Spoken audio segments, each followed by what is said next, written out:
Hi guys, in today's video we are going to go through episodes 1 and 2 of the new 2020 K-drama Welcome or Meow the Secret Boy. Now, before I started watching this drama, as any other person would do, I searched up its plot on the internet and it went a little something like this. This drama follows the story of a graphic designer in her mid-20s, Sol A, that hates cats. However, one day she brings a cat home, and not any cat, but a cat that can turn into a cute boy. She names the cat Hongjo and is at first clueless about its transforming abilities, yada yada yada. If you're thinking what the freak and feeling kinda iffy about whether or not you should watch it, I was there too. But boy, am I happy that I kept my mind open and gave it a try anyways. I'll explain why while summing up everything that has happened in the first 2 episodes. First, let's meet the main protagonist. Kim Sola is your basic 20 and single type of a girl that lives with her father in an apartment building. She divides people into 2 groups, the ones who are like dogs and the ones who are like cats, and she hates cats.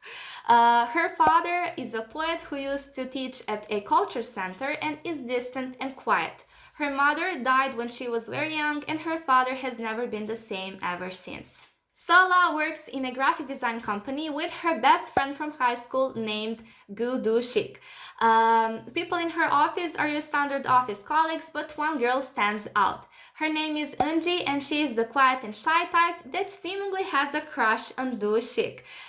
So much so that she is unable to form a sentence around him, so she communicates with him by writing on these pink post-it notes. There's this other guy from her high school days, Lee Jae-sun, aka her ex-boyfriend that she still has feelings towards.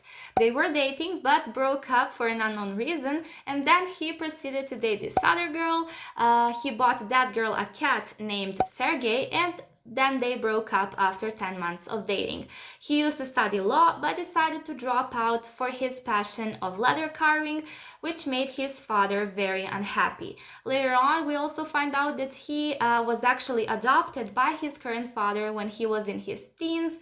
And I don't know why, but I just felt so sorry for this character. Now he's back in Sola's life and is opening a cafe named Sonamu. On the opening day, his ex-girlfriend basically storms into the building and slams a cat cage on one of the cafe's tables and leaves Sergey the cat for Jason to care about. Now Jason is in a big problem. He is allergic to cats and cannot keep him and has no friends besides Do-shik and Sola to turn to for help. Now, Do-shik's family is not exactly thrilled about having a cat in a family restaurant, so that's where our girl steps in. She feels sorry for Jason and agrees to bring Sergey home until they find someone else to adopt him. And as you probably have guessed, Sergey the cat is our magical, transforming, cute cat boy. By the way, he can turn human whenever he is around Sola or her belongings or even her smell. But this isn't actually the first time the two met. Sergey's first human memory as a little boy is of Sola, but the two quickly separated after he went off chasing a leaf. Not long after she adopted him as a cat, her father fainted and Sergey was the one to save his life. Of course, nobody knew that, but at the hospital we find out that her father actually has a heart condition, and we also meet his current girlfriend, which is a nice old lady named Bangshil and not some young gold digger Sola expected her to be.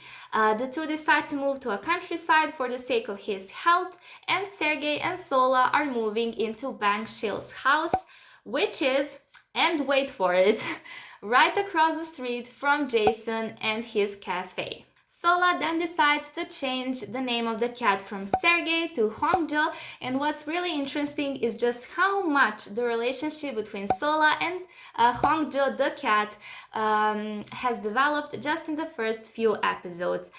From her pushing him off her bed and claiming that she hates cats, to her basically sleeping with him.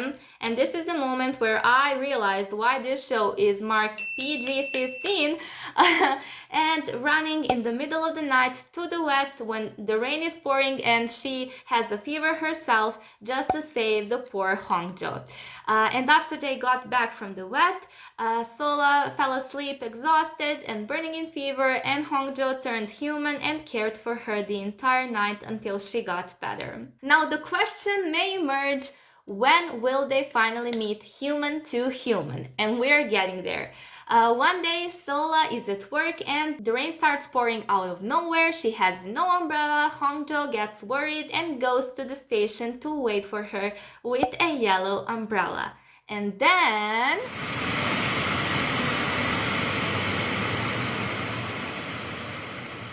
feel betrayed?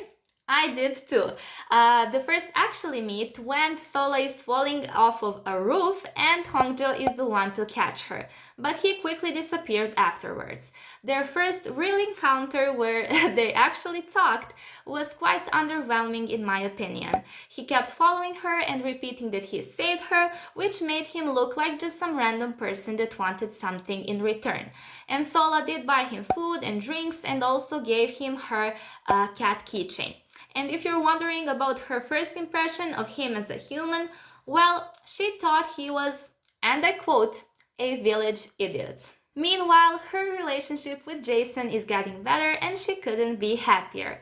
Also, one other thing, Sola's big passion is making webcomics, and she picks up that hobby again after she found this drawing that reminds her of her and Jason.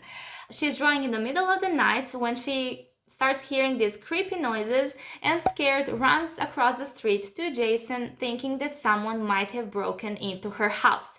The two concluded that it was actually the cat who made the noise, and Sola offers Jason a dinner as a thank you. This is also the moment when we find out why she named the cat Hongjo. 생길 줄 아네. 홍조.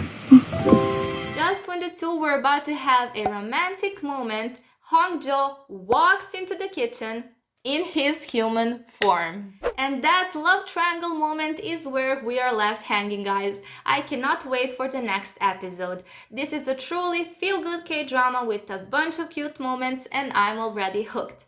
Also, let me know if you're Team Hongjo or Team Jason down in the comments. Before you go, don't forget to give this video a like and subscribe down below for more K&C related content. And I'll see you next week with the review of episodes 3 and 4. Till next time, bye!